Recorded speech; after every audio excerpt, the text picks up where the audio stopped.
नमस्कार दोस्तों। तो आज हम बात करने वाले हैं बच्चों के परवरिश के 10 सूत्र आचार्य प्रशांत जी द्वारा लिखित इस बुक की, और इसका अध्याय है 23वां अध्याय।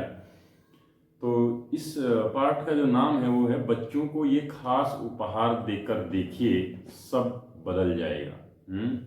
तो आचार्य जी खुद बोल रहे हैं बच्चों को एक खास उपहार देकर देखिए, सब कुछ बदल जाएगा। यानी जो आपके बच्चे हैं उनका भविष्य बहुत ही अच्छा हो जाएगा। तो आचार्य प्रशांत जी कहते हैं, क्या होता है ना कि हम जिनका भला चाहते हैं हम उन्हीं की ओर देखना शुरू कर देते हैं। यह ऐसी बात है कि कोई ड्राइवर गाड़ी चला रहा हो और सवारियों की ओर देखना शुरू कर दे कि कितनी प्यारी सवारियां हैं और मुझे इनका ख्याल रखना है, मुझे इन्हें मंजिल तक पहुंचाना है, मुझे बड़ा प्रेम है इनसे। क्या होगा ऐसी गाड़ी का जिसमें ड्राइवर यानी चालक गलत दृष्टि में देख रहा हो और यही कह के कि मुझे इतना प्यार है, मैं सवारियों को निहारते ही जा रहा हूँ। क्या होगा ऐसी गाड़ी का, जरा बताइए। आप बाइक चला रहे हैं और जो पीछे बैठा है आपके, उसकी रक्षा करना चाहते हैं और रक्षा की खातिर आप उसी को पकड़े हुए हैं। मैं तुझे ही पकड़ के चलूंगा क्योंकि मुझे तेरी रक्षा करनी है। अब क्या होगा, जो अपने आप को नहीं बचा सकता वो दूसरों को क्या बचाएगा, है ना। ठीक है। जो अभिभावक बच्चों की भलाई चाहते हों, जो कि सभी चाहते हैं, उन्हें सबसे पहले अपने ऊपर ध्यान देना होगा। लेकिन अभिभावकों का तर्क यही होता है, हम बच्चों की भलाई में इतने उद्धत और इतने व्यस्त रहते हैं कि हमें अपने ऊपर ध्यान देने का वक्त ही नहीं मिलता। सत्र होते हैं हमारे, शिविर होते हैं और तमाम माध्यम हैं जिनसे हम लोगों से मिलते हैं। उनमें अक्सर अभिभावक न आने का यही कारण बताते हैं, कहते हैं बच्चा बड़ा करना है ना, बच्चे की बेहतरी करनी है, इसलिए हम नहीं आ पाते। मैं हंसकर उनसे पूछता हूँ, तुम यहाँ अगर नहीं आ रहे हो तो बच्चे की भलाई कर कैसे लोगे। पर देखिए माया कैसे कैसे बहाने देती है। हमें बच्चों की भलाई करनी है, इसी में हम व्यस्त हैं। इसी कारण तो आचार्य जी हम आपके पास नहीं आ पाते हैं। बच्चों का भला चाहते हो तो सर्वप्रथम अपना भला कीजिए। पेरेंट्स के लिए है ये वही बात है ना। अगर जैसे कोई ड्राइवर अगर सवारियों का भला चाहता है तो सवारियों पे ध्यान देना चाहिए या फिर अपनी गाड़ी चलाने पे ध्यान देना चाहिए उसको, है ना। बिल्कुल वैसा ही अगर आप बच्चों का भला चाहते हैं तो सबसे पहले आप अपना भला कीजिए। ठीक है, आगे देखिए। अच्छा, और देखा यही गया है, जो जरा बच्चों को छोड़कर आ जाते हैं उनके बच्चे फूल जैसे खिलते हैं, और जो बच्चों की भलाई को ही कारण बता करके नहीं आते, अपने पर ध्यान नहीं देते, अपनी सफाई पर ऊर्जा और समय नहीं लगाते, उनके बच्चे भी अध खिले ही रह जाते हैं। बच्चे का भला चाहते हो तो सर्वप्रथम अपना भला कीजिए। समझ रहे हैं आप। माँ होना, बाप होना करीब करीब परमात्मा होने जैसा है। वो पूरी दुनिया चलाता है, सबका बाप है। आप भी सबके नहीं पर बाप तो हो, तो कुछ तो परमात्मा का अंश आप में होना चाहिए। कुछ तो आपके मन में, आचरण में परम तत्व की झलक होनी चाहिए। तभी आपका बच्चा एक स्वस्थ नौजवान या नवयुवती बनकर निकलेगा। दूसरा जन्म होता है माँ बाप बनना। दूसरा जन्म होता है माँ बाप बनना।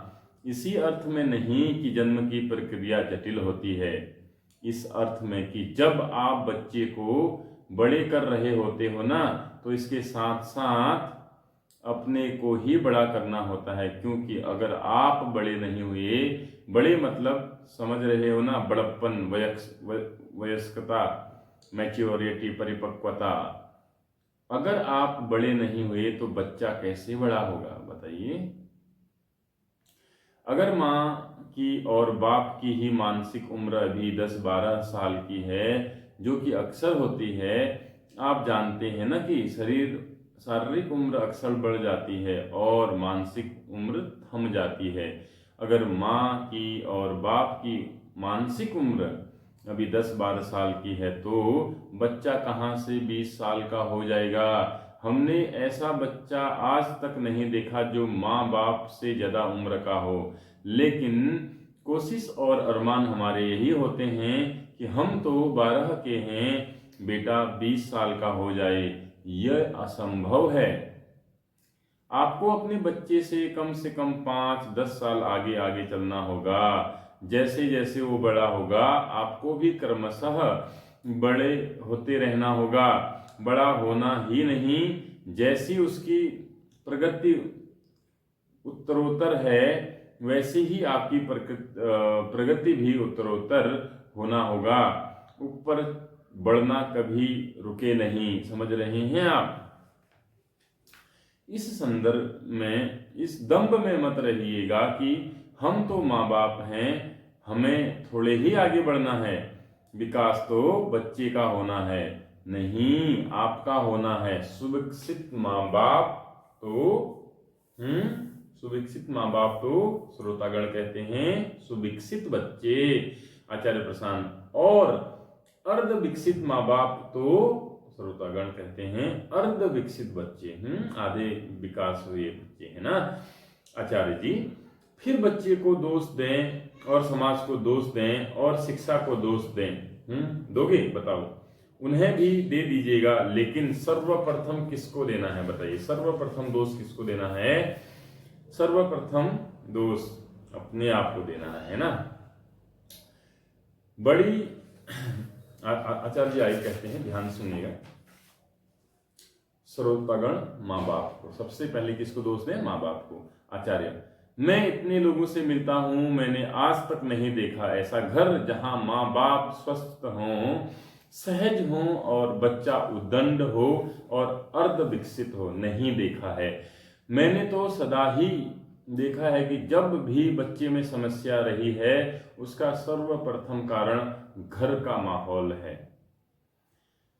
जब भी कभी किसी बच्चे की समस्या को हल करना होता है, मैं बच्चे को तो बिल्कुल हटा देता हूँ। मैं घर पर जाता हूँ, मैं घर की बात करता हूँ। घर बताओ कैसा चल रहा है। यदि घर ठीक चल रहा होता है तो घर से ही पैदा हुआ है ना, ये तो घर से ही पैदा हुआ है, घर का ही फूल है। घर की ही मिट्टी ठीक होती तो फूल का खराब कैसे हो जाता। घर अच्छा रखिए, घर में परमात्मा का नाम हो, घर में ईमानदारी की बात हो, घर में आपका जैसा आचरण हो, बोल हो, व्यवहार हो, उसमें प्रेम हो। घर में हिंसा न हो, घर में कटुता न हो, घर में तमाम तरीके के प्रभावों को आमंत्रित न हो। ये जो टीबी है ना, ये टीबी नहीं है, ये पाइपलाइन है जिससे दुनिया का मल बह बह करके घरों में आता है। इसको एक नाला जानिएगा, ये एक वैश्विक नाला है जिसमें से पूरे विश्व से जो कीचड़ है वो आपके घर में आ रही है। उससे बचिए। प्रश्नकर्ता, सर मालूम है लेकिन छोड़ता कोई नहीं है। आचार्य, बच्चे नहीं छोड़ते या? प्रश्नकर्ता, अभिभावक नहीं छोड़ते। प्रॉब्लम ही यही है कि पता सबको है, सब कुछ है, लेकिन कोई भी अनुसरण यानी फॉलो नहीं करना चाहता। आचार्य प्रशांत जी, जब सब कुछ पता हो और स्वयं से न होता हो तो जानते बूझते अपने आप को किसी ऐसे हाथों में सौंप दो जो पता है कि आपको अनुशासन में रखेगा। ठीक है। आप में से कुछ लोग व्यायामशाला वगैरह जाते हैं, जिम। आप अच्छे से जानते हैं कि क्या करना होता है, किन किन नियमों पर चलना होता है या किन किन नियमों पर करना होता है। वहाँ कोई विशेष विज्ञान नहीं लगता, लेकिन फिर भी ट्रेनर, प्रशिक्षक की जरूरत होती है। क्योंकि ट्रेनर हाथ पकड़ कर करा देता है, जो आपके बहानों को झुठला देता है। जरूरत पड़े तो वो आपको थोड़ा डांट भी देता है। वो आपसे कहता है बहाना मत बनाओ, चलो दौड़ लगाओ। दौड़ लगानी चाहिए, ये आपको भी पता है, पर आप स्वयं नहीं करेंगे। आप पर आलस और वृत्तियां हावी हो जाएंगी। तो इसलिए फिर कोई चाहिए जो स्वयं अनुशासित हो और आपको अनुशासन में रखे। वैसी व्यवस्था अगर आप खुद आयोजित कर लें तो बहुत अच्छा होगा। आत्म अनुशासन से अच्छा तो कुछ भी नहीं।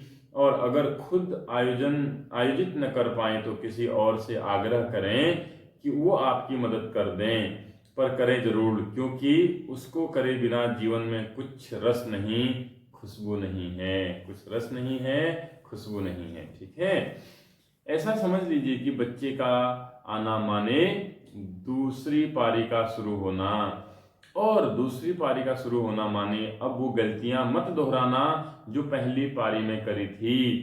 तुम भी कभी बढ़ रहे थे, और जब तुम बढ़ रहे थे उन वर्षों में कुछ चूक, कुछ कमी हो ही जाती है। अब तुम जानते हो, अब तुम उसको पूरा करो अपने आप में, बच्चे के साथ। ठीक है, बच्चे के मित्र की तरह बड़े होते रहो। माँ बाप और बच्चा पैदा होता है तो समझ लीजिए माँ बाप हैं और बच्चा पैदा होता है तो समझ लीजिए कि घर में एक नहीं 3 नए बच्चे आए हैं। तीनों को अब बड़ा होना है एक साथ। तीनों माने कौन कौन? श्रोतागण कहते हैं माँ बाप और बच्चा। आचार्य प्रसन्न कहते हैं बच्चा तो है ही माँ बाप जो आए, बच्चा तो है ही, और माँ बाप जो आए इन्हें भी बच्चा ही मानिए कि इन्हें भी अब बड़ा होना है, और ये बड़े नहीं हुए तो बड़ी दिक्कत हो जाएगी। हमें ये कहना बड़ा अच्छा लगता है ना कि माँ बाप भगवान समान होते हैं। तो अगर भगवान समान होते हैं तो भगवान समान फिर उनका जीवन भी तो होना चाहिए। जैसा जीवन होगा वैसा स्थान हो जाएगा। बच्चे को भी कई बार बड़ी हैरानी होती है कि कहते हैं माँ बाप भगवान होते हैं, ऐसे होते हैं भगवान। हम देवासुर संग्राम तो सुनते थे, देवी संग्राम तो कभी सुना नहीं। या सुना? देवों की असुरों से लड़ाई तो होती है, पर हमने ऐसा कभी नहीं सुना कि देवी और देवता के आपस में लड़ाई हो गई।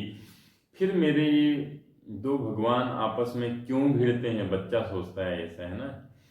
और घर में तो लगातार श्री भगवान और श्री मत्ती भगवान का धर्म युद्ध लगा रहता है। फिर कैसे होगा? प्रश्न करता। अभिभावक तो इंसान ही है, लड़ेंगे तो सही, भगवान तो नहीं है असल में। आचार्य जी, हाँ बढ़िया। तो जो इंसान है उसका धर्म होता है भगवान के सामने सिर झुकाना, ताकि भगवत्ता की कुछ बूंदें उस पर भी पड़े, ताकि शांत हो सके, ताकि सहज हो सके, दुख से जरा आजादी मिल सके, है ना। वो जो विनम्रता होती है सिर झुकाने की, वो एक बार आ गई, और अगर माँ बाप में, ठीक है, अगर वो एक बार माँ बाप में आ गई तो माँ और बाप भी आनंद पाते हैं और बच्चा भी। वो विनम्रता रखे कि जहाँ सीखने को मिले सीखिए, और कभी ये दावा, ये गर्व, ये दंभ नहीं रखेंगे कि हमें तो सब पता है, हम अच्छे हैं और दुनिया ही खराब है, और दुनिया मेरे बच्चों को भ्रष्ट किए दे रही है। विनम्रता का अर्थ है सर्वप्रथम अपनी ओर देखना, अपनी माही टटोल है ना, अपने में ही, दोनों बातें, माया भी भ्रम भी, सब भीतर ही है। आज आप यहाँ बैठे हैं, मैं तो मैं बच्चे तो एक दो ही देख रहा हूँ, बाकी सब तो वयस्क हैं। लेकिन आप जान लीजिए कि आप आज लौट कर जाएंगे तो अपने बच्चों के लिए बड़ी भेंट लेकर जा रहे हैं। शांत अभिभावक से ज्यादा अच्छी भेंट बच्चों के लिए हो ही नहीं सकती। शांत अभिभावक से ज्यादा अच्छी भेंट बच्चों के लिए हो ही नहीं सकती। आप बच्चों को लेकर के लाखों के तोहफे दे दें, आप बच्चों को लेकर के लाखों के तोहफे दे दें, वो तोहफा कम कीमत का है। ज्यादा बड़ी कीमत का जानते हो क्या तोहफा है? श्रोतागण, क्या आचार्य प्रशांत बोलते हैं, आप स्वयं शांत होकर के, सुंदर होकर के, सहज होकर के अपने बच्चों के सामने जाएं। इससे बढ़िया तोहफा क्या हो सकता है? तो आज आप अपने बच्चों के लिए एक बड़ी अमूल्य भेंट लेकर जा रहे हैं। ये आशीर्वाद होगा आपका उनको कि देखो, हम तुम्हारे लिए उपहार लाए हैं। वो कहेंगे क्या? आप कहेंगे मैं। चाहे तो एक एक रिबन भी बांध लीजिएगा, एक रिबन भी बांध लीजिएगा, ठीक है। तो आचार्य प्रशांत जी कहते हैं, अगर आप अपने बच्चों को सबसे बड़ा जीवन का सबसे अच्छा तोहफा देना चाह रहे हैं तो आप उनको शांत होके दिखाइए। यानी आपको उनके सामने कैसा रहना है? शांत रहना है। और शांत कब रह पाएंगे आप? जब आप एक ऊंचा और अच्छा जीवन जी रहे होंगे, ठीक है। बच्चा बहुत ज़्यादा समझदार होता है, उसकी जो क्यूरियोसिटी होती है, उसकी जो जिज्ञासा होती है, बहुत ऊंचे लेवल की होती है। वो एक एक चीज़ नोटिस कर रहा होता है। तो आप उसके सामने कैसी बातें कर रहे हैं, कैसा व्यवहार उसके साथ कर रहे हैं, क्या बोल रहे हैं आपस में, तो ये सारी चीज़ें उसके जीवन को प्रभावित करते हैं। फिर हम सोचते हैं कि बच्चा बिगड़ गया, हमने हर दिन घर में जो है माँ बाप ने लड़ाई करी थी, तो बच्चा कैसे सुधर जाएगा बताइए। तो आचार्य जी की इस परवरिश पुस्तक को आप जरूर पढ़िएगा। अगर आप एक पेरेंट्स हैं तो ये पुस्तक जरूर जरूर जरूर पढ़ें, क्योंकि आपका बहुत बड़ा योगदान होने वाला है इस देश के भविष्य को संवारने में। अगर हर एक माँ बाप, हर एक पेरेंट्स इस बुक को पढ़ता है तो उसको बहुत कुछ समझ में आएगा। उसकी जिंदगी तो अच्छी होगी ही होगी, लेकिन देश का भविष्य भी निखर जाएगा, संवर जाएगा। क्योंकि हर घर में अगर माँ बाप बच्चे को सही परवरिश दें तो आने वाला भविष्य हमारे अपने आप सुधर जाएगा। तो आप इस बुक को जरूर परचेज करें, या आपका ऑनलाइन वेबसाइट पर आपको ये बुक मिल जाएगी आचार्य जी की। और इसको जीवन बनाएं दोस्तों, इसको जीवन बनाएं। छोटी सी बुक है लेकिन इतनी ज़्यादा हेल्पफुल है, इसका व्याख्यान नहीं किया जा सकता। आप इसको पढ़िए, अपना जीवन संवारिए, बच्चों का जीवन संवारिए, देश का भविष्य उज्जवल हो जाएगा, सारे लोग सुखी हो जाएंगे। इससे अच्छा और क्या हो सकता है ना? इससे अच्छा और क्या हो सकता है। धन्यवाद।